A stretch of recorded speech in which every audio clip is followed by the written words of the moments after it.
Tôi vừa dọn vào nhà mới. Hàng xóm đã tắc tôi ngay. Người mới tới hả? Nhà giao cho tôi dùng trước đi. Cho tôi ở nửa năm.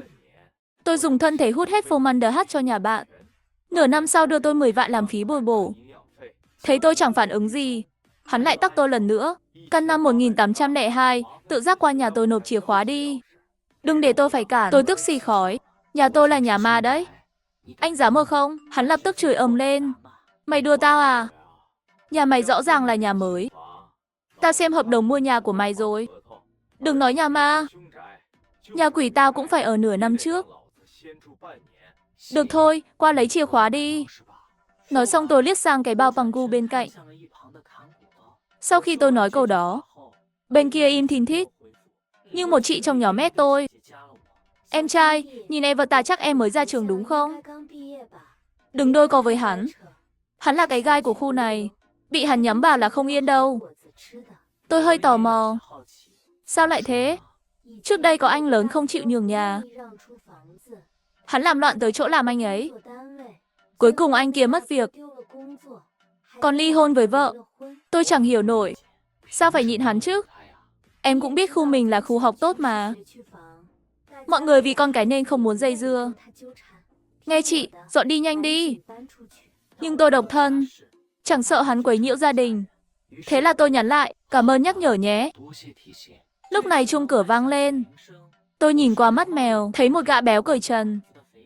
Tôi mở cửa. Chào anh, có việc gì không? Hắn phun một bãi đờm đặc.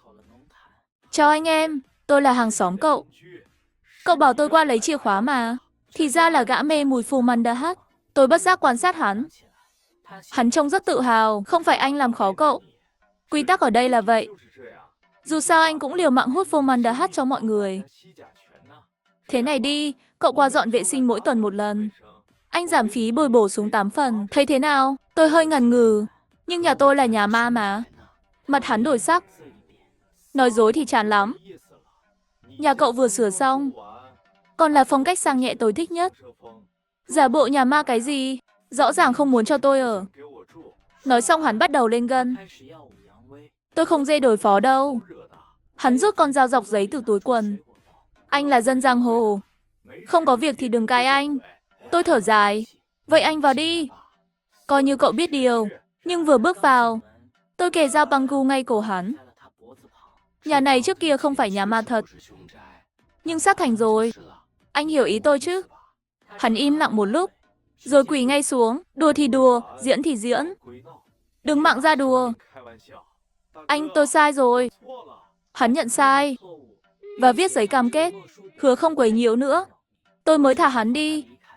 Sau đó tôi chụp giấy cam kết gửi lên nhóm. Lý Vĩ thích đùa nhỉ? Giờ đã viết cam kết rồi. Sau này không đùa bậy nữa đúng không? Đùa mẹ cậu. Sau này đừng đi đường tối. Cặp lần nào tôi đánh lần đó. Mà tôi đâu phải Lý Vĩ. Tôi là Hà Vĩ Kiên. Bị tôi lừa rồi nhé. Nhà cậu tôi ở chắc rồi. Tiếp đó hắn gửi cả chục tin nhắn thoại. Tôi thu âm lại rồi báo cảnh sát. Cảnh sát tới. Hà Vĩ Kiên vui vẻ nhận phạt 500 tệ và bị giam 24 tiếng. Trước khi đi, hắn nhìn tôi đầy oán hận. Như con bọ độc trong cống. Tôi lại báo cáo. Hắn dùng ánh mắt dọa tôi. Thế là cảnh sát phạt thêm 300 tệ. Tối hôm sau, tôi đột nhiên ngửi thấy mùi lạ. Mùi bay từ ban công vào. Tôi tới gần xem. Thấy sàn đầy chất vàng vàng dẻo dẻo. Còn trên ban công bên cạnh, Hà Vĩ Kiên cầm vòi tưới cây xanh. Nhưng tưới bằng nước phân.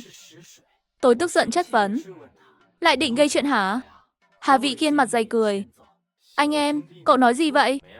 Dân quê đều thế. Tưới rau gọi là phân hữu cơ. Cậu không cấm tôi tưới rau được.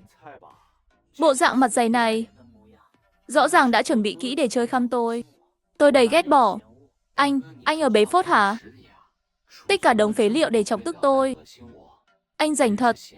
Lời cậu chẳng làm anh tổn thương đâu. Nhưng phân anh thì đầy sát thương.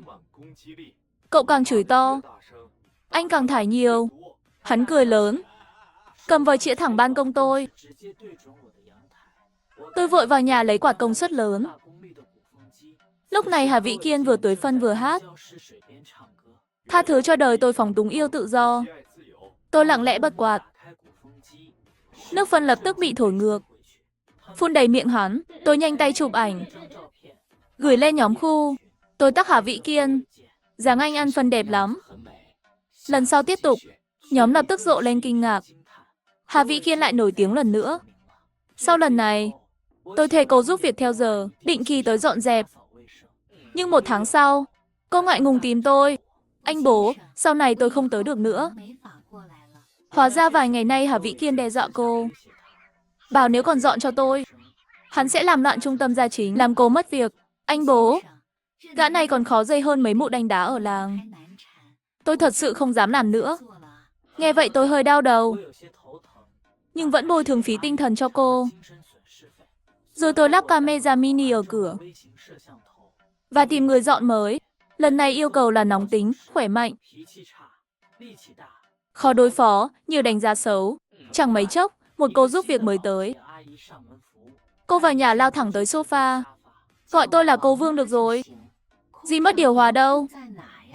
Tôi biết ngay, mình chọn đúng người. Cô Vương, tôi bao cô 24 tiếng. Dọn xong cô cứ nghỉ ngơi.